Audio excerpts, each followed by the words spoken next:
कहानी शुरू होती है एक अजीब और हैरान कर देने वाले इंसिडेंट से। शशांक जेल के अंदर एक दिन रोल कॉल के वक्त प्रिजनर नंबर 245 कभी आया ही नहीं। गुस्से से भरा गार्ड तुरंत उसके सेल की तरफ बढ़ा और चिल्लाकर बोला, बेहतर होगा तू या तो बीमार हो या मर गया हो। लेकिन सिर्फ 2 सेकंड बाद उसके चेहरे का रंग उड़ गया। एक कातिल जो एक हेविली गार्डेड सेल में बंद था, बिना किसी निशान के गायब हो गया था। जब वार्डन नॉर्टन को ये खबर मिली तो वो खुद इंस्पेक्शन के लिए आ गया।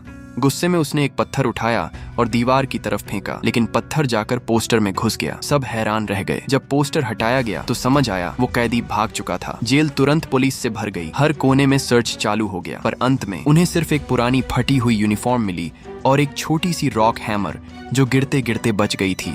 और इसी तरह दुनिया ने सुना शशांक एस्केप इवेंट का नाम। सब कुछ शुरू हुआ था लगभग 20 साल पहले। 1947 में शशांक प्रिजन ने नए प्रिजनर्स का बैच वेलकम किया था। पुराने कैदी खुशी से झूम रहे थे जैसे उन्हें नए टॉयज मिल गए हों। जेल के अंदर ये एक पुरानी आदत थी। हर नया बैच आने पर वो लोग ये शर्त लगाते थे कि कौन सा नया बंदा सबसे पहले खुद को गीला करेगा। ज्यादा लोगों ने अपनी शर्त एक मोटे आदमी पर लगाई थी, लेकिन रेड ने हमेशा की तरह अपनी सोच अलग रखी। उसने भीड़ में से एक लंबा पतला सा आदमी चुना।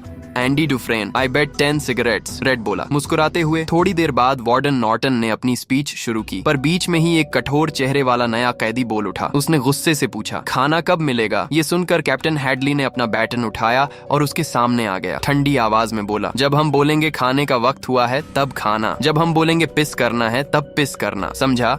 वार्डन ने अपनी बात फिर से जारी रखी और कहा, अपने ख्याल भगवान को और अपना बेकार जिस्म शशांक प्रिजन को सौंप दो। जब वो भारी दरवाजा बंद हुआ तो शशांक में उनका पहला बेचैन रात शुरू हुआ। रात जैसे ही गहरी होने लगी, गार्ड्स वहां से चले गए। बस तभी पुराने कैदी अपना पुराना खेल शुरू कर गए, नए लोगों को सताने का। और कुछ ही पलों में एक नया प्रिजनर रो पड़ता है। उसके आंसुओं के साथ बस एक ही लफ्ज निकलता है, मुझे घर जाना है। उस रात किसी ने अपनी शर्त जीत ली थी। वही मोटा आदमी सबसे पहले टूट गया। उसके जोर जोर से रोते हुए आवाज ने पूरी जेल को हिला दिया। कैप्टन हैडली ने गुस्से में चिल्लाकर बोला, चुप हो जाओ, लेकिन वो और ज्यादा जोर से चिल्लाने लगा। उसकी चीखें इतनी तेज थीं जैसे अंदर से कुछ टूट रहा हो। हैडली का सब्र टूट गया। उसने गेट खोला, उस बेचारे को घसीट कर बाहर लाया और उस पर टूट पड़ा। हर एक डंडा उसके जिस्म पर गिरता जा रहा था, जब तक उसका शरीर बिल्कुल हिलना बंद नहीं कर गया। सिर्फ हैडली की सांस चल रही थी और बाकी सब चुप ठंडी आंखों से सब देख रहे थे। किसी ने धीरे से कहा, इसे इन्फर्मरी ले जाओ, लेकिन हैडली ने बस उस पर नजर डाली और चला गया। अगली सुबह सब ने सुना वो मोटा आदमी मर गया। हैडली ने उसका सर फोड़ दिया था। कोई भी कुछ नहीं बोल रहा था,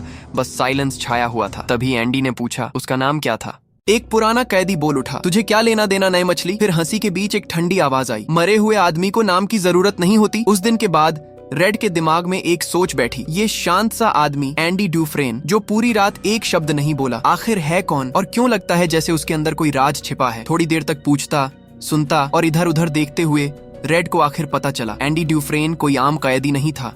वो एक बैंकर था, शांत, समझदार और अपनी दुनिया में खोया हुआ। लेकिन एक रात सब कुछ बदल गया। उस रात एंडी ने शराब पी रखी थी। उसकी बीवी का किसी और के साथ चक्कर चल रहा था। गुस्से में उसने अपनी बंदूक उठाई और निकल पड़ा उन दोनों को मारने। लेकिन किस्मत को कुछ और मंजूर था। जब तक वो पहुंचता, दोनों की लाशें मिल चुकी थीं और सारे सबूत सीधे एंडी के खिलाफ जा रहे थे। कोर्ट में जज ने उसकी आंखों में देखा और बोला, 2 जानों के बदले तुम्हें दी जाती है 2 लाइफ सेंटेंसेस। बस हैमर पड़ा और एक जिंदगी खत्म हो गई। शुरू के महीने तक एंडी किसी से बात नहीं करता था। वो बस चुप रहता, अपने आप में सिमटा हुआ। फिर एक दिन वो रेड के पास आया, रेड जो जेल में सब कुछ ला सकता था। एंडी ने धीरे से कहा, मुझे एक छोटी सी चीज चाहिए, रॉक हैमर। रेड ने आंखों में देखा और थोड़ा मुस्कुराया, रॉक हैमर? टनल खोद के भागना है क्या? एंडी ने बस एक हल्का सा स्माइल दिया, जो समझ में नहीं आया कॉन्फिडेंट था या मास्क के पीछे कुछ और। रेड ने फिर भी वो काम कर दिया। कुछ दिन बाद रॉक हैमर एंडी के हाथ में था, लेकिन जैसे ही उसने उस छोटी सी चिजल देखी, रेड के सारे शक खत्म हो गए। वो चीज इतनी छोटी थी कि उससे टनल नहीं, सिर्फ एक सपना ही तराशा जा सकता था। टनल खोदने में अगर ये रॉक हैमर इस्तेमाल होता तो कम से कम 600 साल लग जाते। रेड ने थोड़ा हंस कर कहा था, शायद तब तक तो ये जेल ही खत्म हो जाएगी। लेकिन फिर भी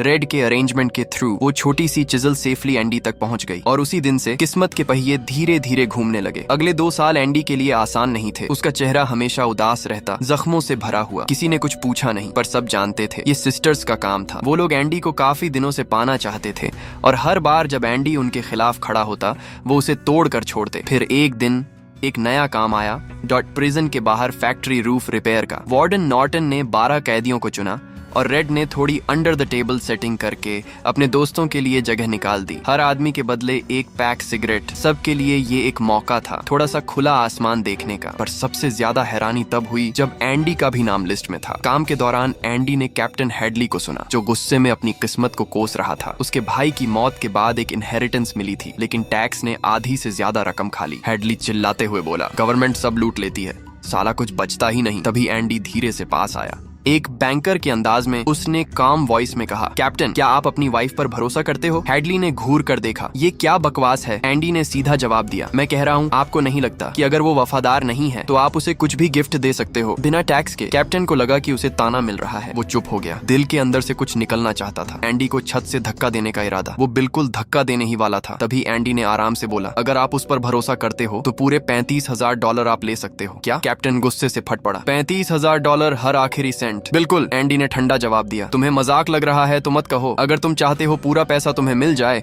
तो उसे अपनी पत्नी को गिफ्ट करो। हेडली की आंखों में शक चमका। एंडी ने आगे समझाया, टैक्स डिपार्टमेंट एक वन टाइम गिफ्ट को $60,000 तक टैक्स फ्री मानती है। उस पर कोई टैक्स नहीं लगता। एंडी बैंकर था, ये उसका काम था। कैप्टन हेडली ने सोचा और आज के लिए उसने भरोसा कर लिया। लेकिन एंडी ने एक छोटी सी दरख्वास्त रख दी, जब सब कुछ सक्सेसफुल हो जाए तो मेरे दोस्तों को 3-3 बियर पिला देना। और फिर जो हुआ वो सब देखने लायक था। जब डील पक्की हो गई तो रूफटॉप पे 12 कैदियों ने धूप में बैठकर ठंडी बियर का घूंट लिया। और सबसे अजीब बात, जिसने सबको ट्रीट किया वो वही कैप्टन हेडली था, जेल का सबसे बदनाम आदमी। हम लोग सूरज की धूप में बियर पीते थे, पीछे से धूप हमारी कमर पर पड़ रही थी। उस पल हम खुद को आजाद महसूस कर रहे थे। ऐसा लग रहा था जैसे हमने अपनी छत खुद ठीक कर ली हो। हम दुनिया के मालिक थे। और एंडी, उसकी शक्ल पर एक अजीब सी मुस्कान थी। वो चुपचाप हमें देख रहा था और अपनी बियर हमारे लिए ही रख रहा था। उस दिन के बाद एंडी को ऑफिशियली बाकी कैदियों ने अपना लिया। शुक्रिया दिखाने के लिए रेड ने उसको एक बड़ा सा पिनअप पोस्टर दिया और ये पोस्टर एंडी के बड़े प्लान का एक जरूरी हिस्सा बन गया।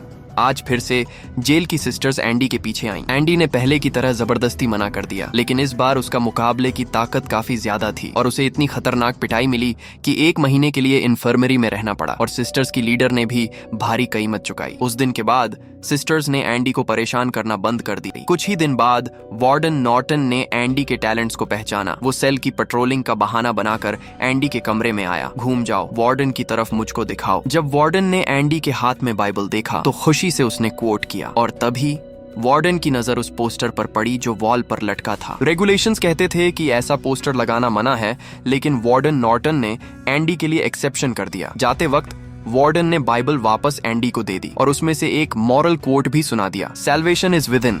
लेकिन वार्डन ने कभी नहीं सोचा था कि वही बाइबल एक दिन उसकी बर्बादी का सबब बनेगी। कुछ दिनों बाद एंडी को समहाउ लाइब्रेरी में ट्रांसफर कर दिया गया।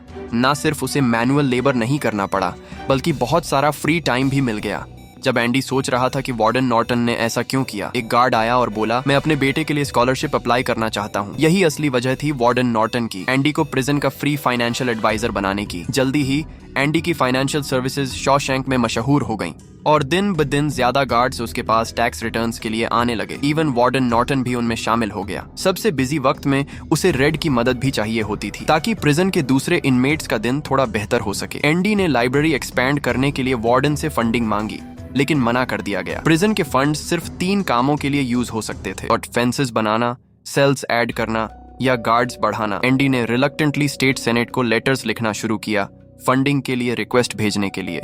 लेकिन असली में जैसे समुद्र में पत्थर फेंकना। फिर भी एंडी ने हिम्मत नहीं हारी। हर हफ्ते एक लेटर भेजने का फैसला किया जब तक रिप्लाई नहीं आता। 1 साल ऐसे ही गुजर गया। आज लाइब्रेरियन ब्रुक्स अचानक टूट गया। वो जो हमेशा जेंटल था, अचानक एक फेलो इनमेट के ऊपर नाइफ उठाता है। पता चला कि कल ही उसका पैरोल अप्रूव हुआ था, लेकिन वो प्रिजन छोड़ना नहीं चाहता था, इसलिए एक ऑफेंस करके अपना सेंटेंस एक्सटेंड करना चाहता था। खुशकिस्मती से एंडी का ग्रुप वहां से गुजरा और उसे समझाया। आखिरकार ब्रुक्स ने वेपन नीचे रख दिया, लेकिन उसका ये एक्ट एंडी को काफी कंफ्यूज कर गया। फ्री होना अच्छा नहीं क्या है? एंडी ने पूछा। रेड ने चुपके से समझाया, वो बस इंस्टीट्यूशनलाइज्ड है। इंस्टीट्यूशनलाइज्ड? भाई, ये आदमी 50 साल से यहाँ है, 55 साल पूरे, यही उसकी दुनिया है। यहाँ वो एक इम्पोर्टेंट आदमी है, एजुकेटेड है, लेकिन बाहर जाकर कुछ भी नहीं, बस आर्थराइटिस वाला एक प्रिजन का इनमेट। लाइब्रेरी की किताबें लेना भी मना कर देंगे उससे।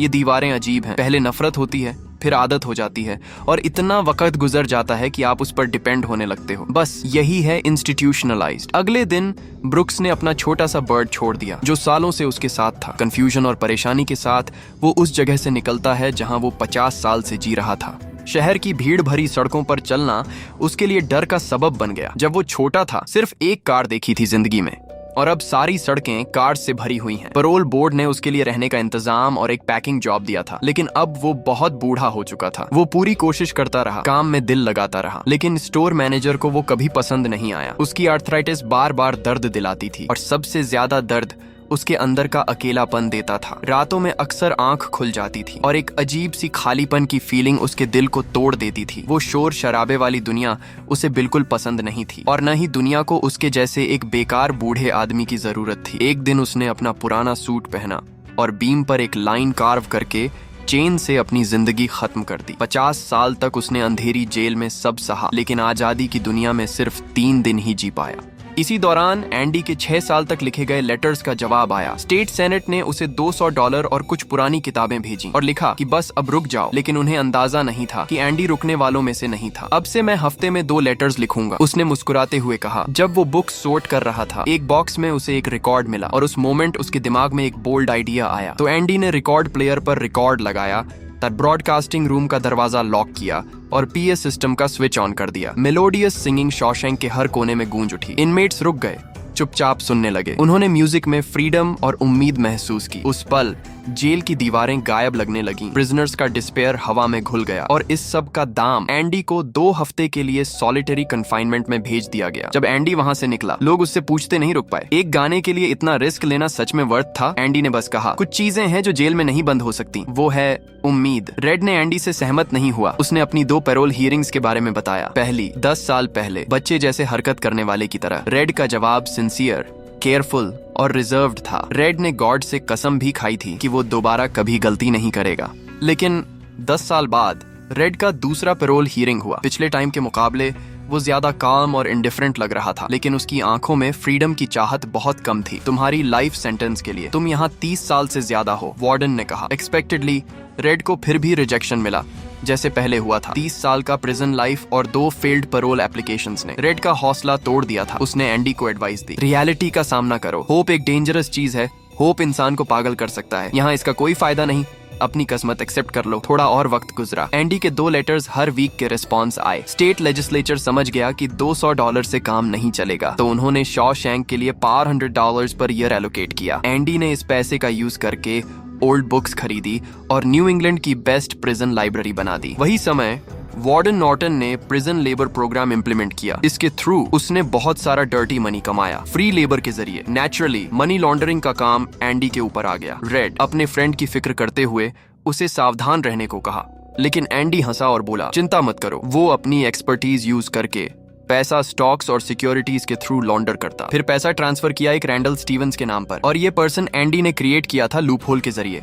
सिर्फ पेपर और डॉक्यूमेंट्स में एग्जिस्ट करता था। कुछ साल और गुजरे, प्रिजन में नई बैच आई। उनमें एक यंग लड़का था, टॉमी विलियम्स। अपनी ब्राइट पर्सनैलिटी के वजह से वो जल्दी से इनमेट्स के साथ इंटीग्रेट हो गया। एक चैट में उसने रेड से एंडी के इम्प्रिजनमेंट का रीजन जाना और एक पल में लग रहा था सब क्लिक हो गया। टॉमी ने एंडी को ढूंढा और उसे बताया जो उसने दूसरी प्रिजन में सुना था। ये कहानी शुरू होती है एक ऐसे आदमी से जो थोड़ा पागल लगता था। वो खिड़की के पास खड़ा था और अपनी पुरानी एक्सप्लॉइट्स के बारे में शान से बता रहा था। जो स्टोरी उसने बताई वो बिल्कुल एंडी के रॉन्गफुल कन्विक्शन केस से मैच करती थी। ये न्यूज सुनकर, जो एंडी का नाम साफ कर सकती थी, एंडी इंस्टेंटली एजिटेटेड हो गया। वो वार्डन नॉर्टन के पास गया केस दोबारा खोलने के लिए परसुएड करने, लेकिन वार्डन नॉर्टन ने मना कर दिया। एंडी को पता था, वार्डन डर रहा था कि अगर केस रीओपन हुआ तो पैसा लॉन्ड्रिंग का सच बाहर आ जाएगा। फ्यूचर ट्रबल अवॉइड करने के लिए वार्डन नॉर्टन ने टॉमी को बाहर बुलाया। वो सच्चाई टेस्ट करना चाहता था। मैं श्योर होना चाहता हूँ, 100% श्योर होना चाहिए केस दोबारा खोलने के लिए। मुझे पता चाहिए जो तुमने एंडी को बताया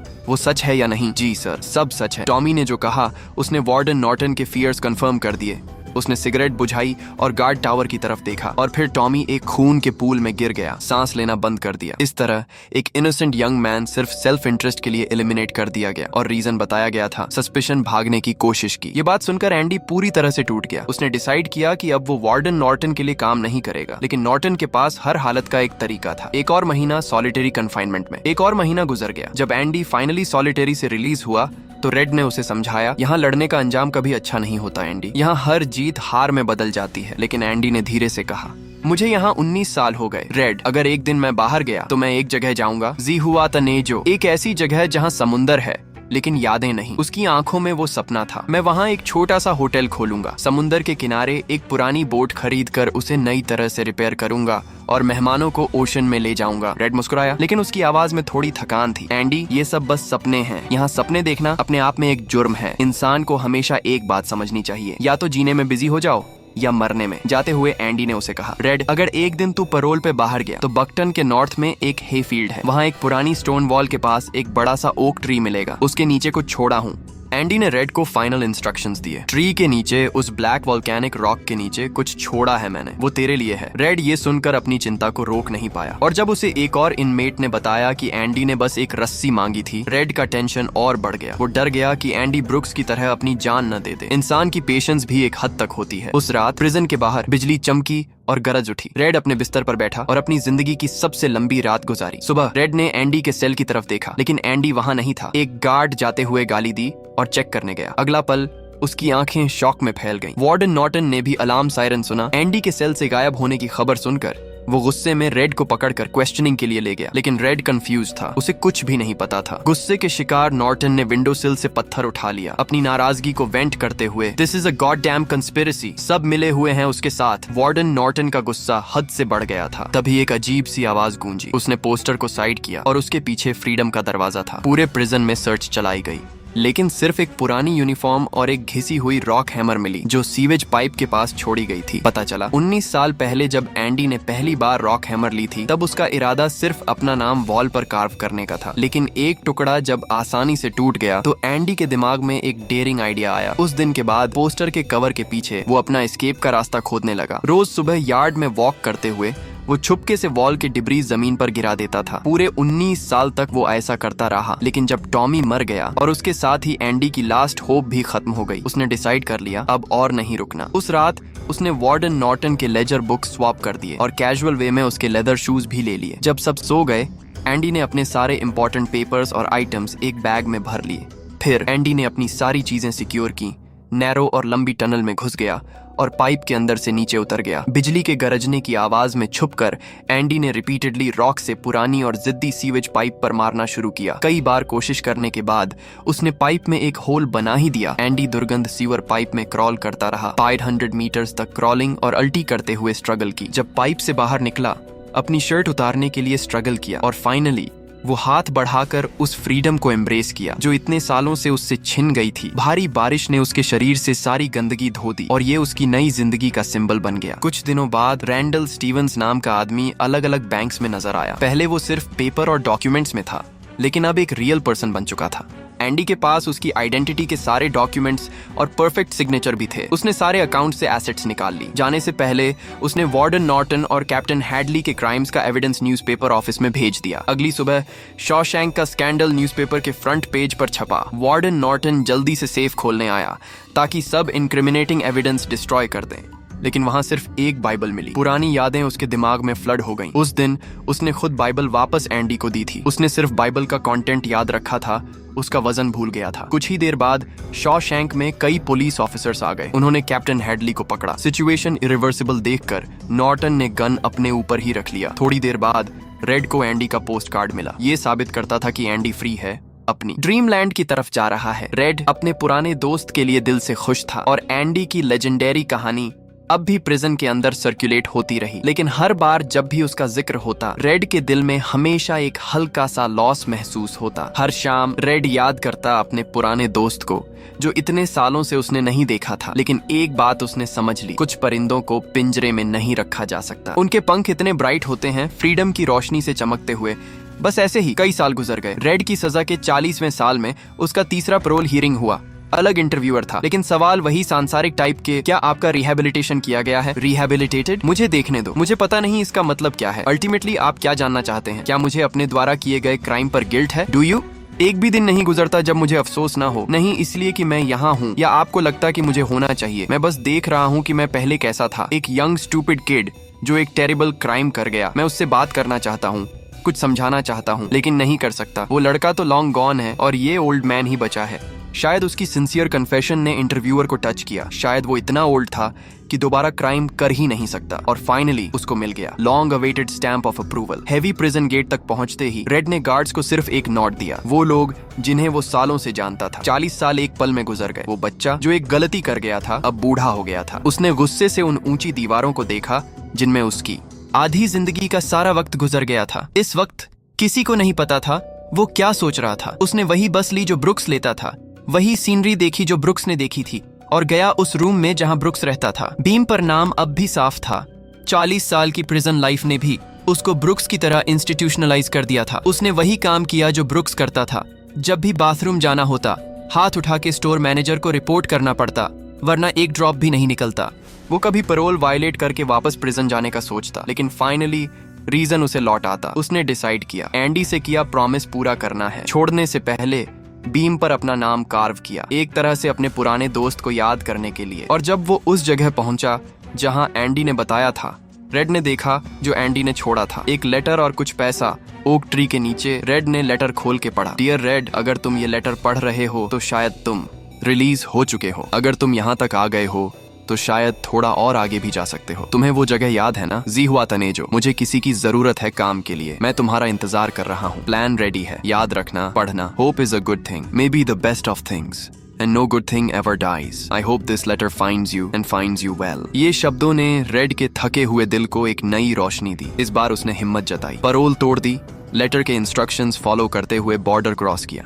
आजादी की हवा उसके चेहरे से टकरा गई, एक एहसास जो उसने पहली बार महसूस किया। कुछ दिन बाद रेड नो मेमोरी नाम के समुंदर तक पहुंचा। साफ नीला आसमान, गहरा नीला समुंदर, हल्की समुंदर की हवा। एक स्मूथ सैंडी बीच पर दो पुराने दोस्त जो सालों से अलग थे फाइनली मिल गए। एंडी डुफ्रेन जो गलत इल्जाम में शॉशैंक जेल में था लेकिन कभी होप नहीं छोड़ा। उसने हमेशा फ्यूचर में यकीन रखा और अपनी कैप्टिविटी से निकलने का रास्ता ढूंढता रहा।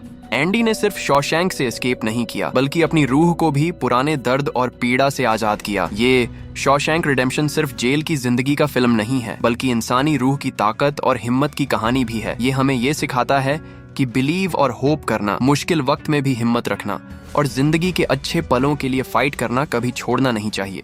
आज की कहानी यहीं खत्म होती है। फिल्म समरी देखने के लिए शुक्रिया। आपको ये मूवी कैसी लगी? अपनी राय नीचे कमेंट में जरूर बताइए।